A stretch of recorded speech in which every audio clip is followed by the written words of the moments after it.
The wonderful world of Pokemon has created fans throughout many ages, including myself. Now, with such a huge franchise, there are bound to be many fans who come up with many theories. Let's get into that.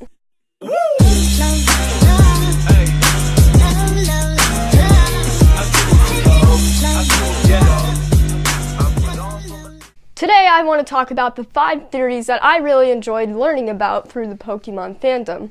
Theory number 1. The 3 beasts are actually evolutions. As we remember, the 3 beasts were created by Ho-Oh. He saw them burning in the tower and felt pity on them, so he resurrected them into the legendary beast. Now, it is said that the 3 Pokemon who were burning down in the tower were a Jolteon, Vaporeon, and a Flareon. Now, this one I like to believe is true because when we look at the timeline of events, it would make sense that it would be the 3 evolutions, considering the fact that they're dogs and also those evolutions were around at the time of Ho-Oh resurrecting the 3 beasts. Theory number 2.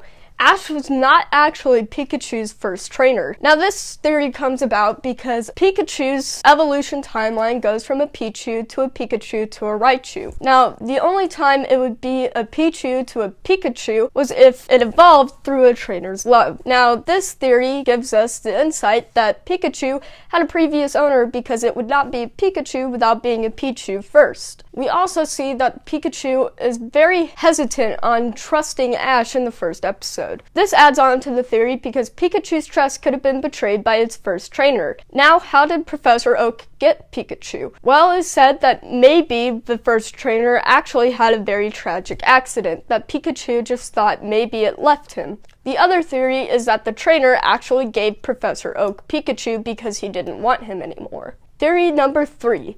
Ash never ages. Now, I know this is a very, very popular theory, and a lot of theories have been added onto this to kind of explain why this theory could possibly be true, but we're going to focus on 2 of them today. So the first one is the coma theory. So the coma theory is based on when Ash in the first episode of Pokemon Indigo got into a bike accident. This bike accident he actually didn't recover from, and he was sent into a coma.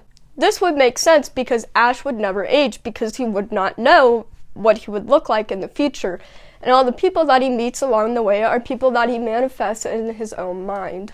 The second theory is the Ho-Oh theory. Now, Ho-Oh in the Pokédex is said that he has 7 colored wings and that anybody who sees him will get their eternal wish. Now, it's said because Ash saw Ho-Oh in the first episode that Ash's eternal wish was to be on a Pokemon journey forever, which would give him his eternal youth. Theory number 4. The series takes place in a war. Now, this is a very beaten theory. Everybody probably knows it by this time. But if you haven't heard it, let me explain to you what it is. So the theory that all of Pokemon games take place in a war is based on the fact that there are no men around. The only people who are around are women, elderly men, and children. So, where are all the men?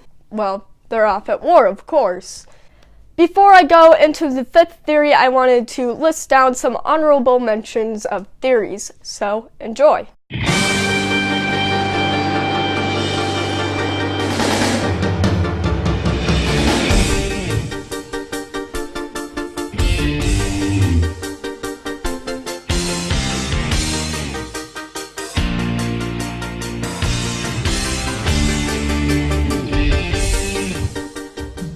Theory number 5. You're actually rich in the game. Now, this theory makes a lot of sense because if we think about it, you start off in this very small town. They make it seem unimportant, but let's really look at it. You're on water. That's a waterfront property.